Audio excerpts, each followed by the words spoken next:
Start. अब तक यह स्थापित हो चुका है कि महामारी को संभालने में केंद्र सरकार बुरी तरह असफल रही है। स्टॉप। यहाँ तक कि दब्बू मीडिया भी ऐसा कहने लगी है। स्टॉप। हालांकि थोड़ी अनिच्छा से और यह बताने की कोशिश करते हुए कि हमें बदनाम करने की एक वैश्विक साजिश हो रही है। स्टॉप। यह सत्य नहीं है। स्टॉप। कोई भारत को नीचा दिखाना नहीं चाहता।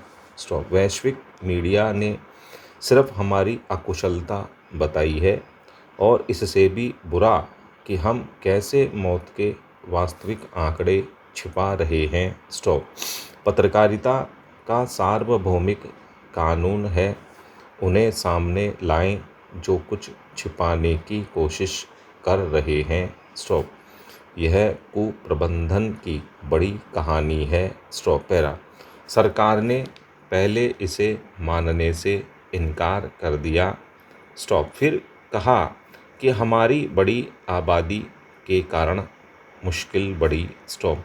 साथ ही विपक्ष के नेतृत्व वाले राज्यों ने केंद्र की योजनाओं को सही ढंग से लागू किया। स्टॉप।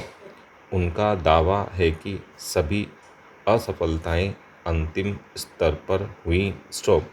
बिजनेस समुदाय अभी भी पशोपेश में है। स्टॉप।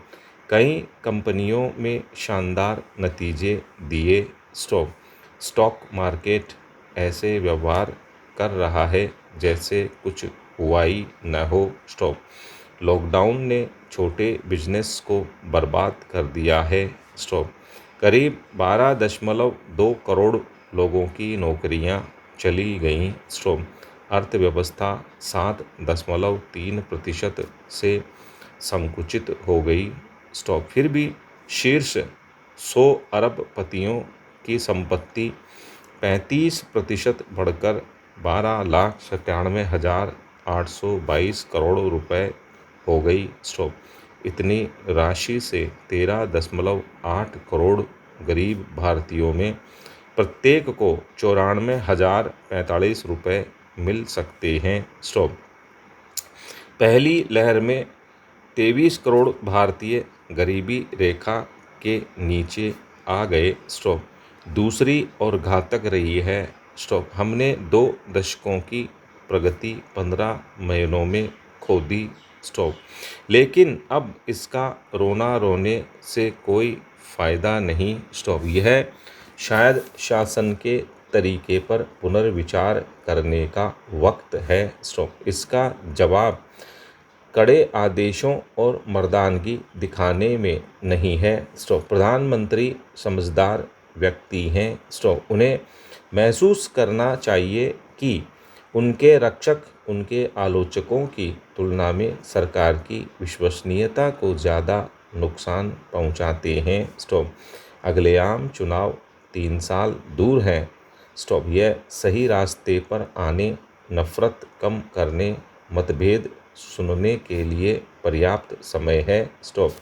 नाखुश किसान, बेचैन छात्र, जेल में बंद सामाजिक कार्यकर्ता, आलोचक सरकार के दुश्मन नहीं हैं। स्टॉप। पैरा। सबसे शानदार बात यह है कि इस त्रासदी के बीच भी हमें अपने नायक मिले हैं। स्टॉप। बिना थके जोखिम में काम कर रहे हमारे डॉक्टर, हेल्थ वर्कर हमारे नायक हैं। स्टॉप। इनमें हजारों की जान गई। स्टॉप। केंद्र ने कोर्ट में कहा कि मृतक स्वास्थ्य कर्मियों का डेटाबेस नहीं बनाया। स्टॉप। जिन्होंने हमारे लिए अपनी जान दे दी, क्या हम उनका नाम तक नहीं जान सकते? स्टॉप। पैरा। और नागरिक बचाव के लिए आगे आए हैं। स्टॉप। मशहूर शेफ विकास खन्ना मैनहट्टन अमेरिका में बैठकर 4 करोड़ लोगों का पेट भरा। स्टॉप। अभिनेता सोनू सूद ने हजारों प्रवासी मजदूरों को घर पहुंचाया। स्टॉप। लेकिन सेलिब्रिटीज़ की नहीं, आम लोगों की गिनती होती है। इनमें अपनी थोड़ी बचत को भी ज़रूरत ज़रूरतमंद को देने वाले एम्बुलेंस के मना करने पर अस्पताल पहुंचाने वाले पड़ोसी, अनजानों का अंतिम संस्कार करने वाले शामिल हैं। स्टॉप। हमारा एनजीओ भी जोखिम में फंसे कैदियों, बेघरों और छोड़ दिए गए बुजुर्गों की देखभाल में अथक रूप से लगा है। स्टॉप। जब व्यवस्था असफल होती है, ऐसे लोग आगे आते हैं। स्टॉप। पैरा। यह सब खत्म होने के बाद लोग उन्हें याद रखेंगे। स्टॉप। जब सांसदों और विधायकों ने कोविड खत्म करने के लिए गोमूत्र पीने की अपील की, जब योग गुरु बिजनेसमैन ने एलोपैथी के डॉक्टरों को बदनाम किया, तब आम भारतीय ही थे जिन्होंने उस भारत का झंडा बुलंद रखा जिसे हम बनाना चाहते हैं। स्टॉप। उन्होंने नहीं, जिनके हाथ में चीज़ें बदलने की शक्ति थी। इसकी जगह उन्होंने वोट मांगे। स्टॉप। मेरा। कोविड की दूसरी लहर में देश के लोगों को इलाज कराने में संघर्ष करना पड़ा था। स्टॉप। भारत दुनिया की फार्मेसी है, लेकिन यहाँ ज़रूरी दवाओं की कमी रही। स्टॉप। दुनिया की वैक्सीन राजधानी होने के बावजूद लोगों को कोरोना के टीके लगवाने के लिए दर बदर भटकना पड़ रहा है। स्टॉप। सवाल उठता है कि महामारी से लड़ने के लिए जो भी कुछ ज़रूरी था, भारत उसके लगभग हर कदम पर क्यों लड़खड़ाया। स्टॉप।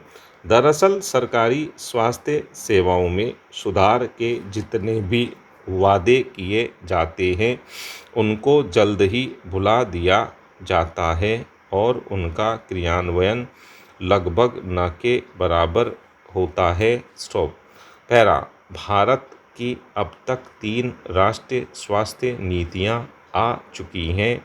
स्टॉप। अगर पहली 2 स्वास्थ्य नीति की के घोषणाएं ही पूरी कर दी जाती, तो आज स्वास्थ्य तंत्र और नागरिकों की सेहत अलग होती। स्टॉप। सिर्फ महामारी के समय पर ही नज़र डालते हैं। स्टॉप। राष्ट्रव्यापी लॉकडाउन के बाद नेताओं में भारत के स्वास्थ्य तंत्र को मजबूत करने पर काफ़ी चर्चा हुई। फिर भी 1 साल बाद स्वास्थ्य सेवाओं की उपलब्धता में बढ़ोतरी नहीं हुई। स्टॉप। सरकारों की वादा खिलाफी का यह इकलौता उदाहरण नहीं है। स्टॉप। वैक्सीन उपलब्ध होने से काफ़ी पहले कई भारतीय राज्यों ने, खास तौर पर जहां चुनाव हो रहे थे, नागरिकों को मुफ्त टीके लगवाने का वादा किया। स्टॉप। आम बजट 2021-22 में भी कोरोना टीके के लिए 35,000 करोड़ रुपए आवंटित किए गए। फिर भी केंद्र व राज्य सरकारों ने वादे तोड़ने के तरीके निकाल लिए। स्टॉप। राज्य सरकारों ने घोषणा की कि सिर्फ सरकारी स्वास्थ्य केंद्रों में टीका मुफ्त रहेगा। स्टॉप। वहाँ तो वैसे भी स्वास्थ्य सेवाएं मुफ्त होती हैं, तो क्या राज्य पहले पैसे लेने की सोच रहे थे और फिर इसे मुफ्त किया। स्टॉप। केंद्र ने कहा कि वह सिर्फ 45 वर्ष से ऊपर वालों के टीके का खर्च उठाएगी, बाकी का नहीं। स्टॉप। पैरा। केंद्र और राज्यों के अधूरे वादों की फहरिस्त लंबी है। स्टॉप। और इससे लोगों का स्वास्थ्य सेवाओं पर से भरोसा उठता है। स्टॉप। लोग सरकारों को इसलिए चुनते हैं कि जब ऐसी मुसीबत की घड़ी और आपदा आएगी, तो सरकारें उनके लिए ज़रूरी इंतज़ाम करेंगी। स्टॉप। लेकिन महामारी की दूसरी लहर में बिस्तरों, वेंटिलेटर, दवाइयों, वैक्सीन और यहाँ तक कि ऑक्सीजन के लिए लोगों को खुद व्यवस्था करनी पड़ी। स्टॉप।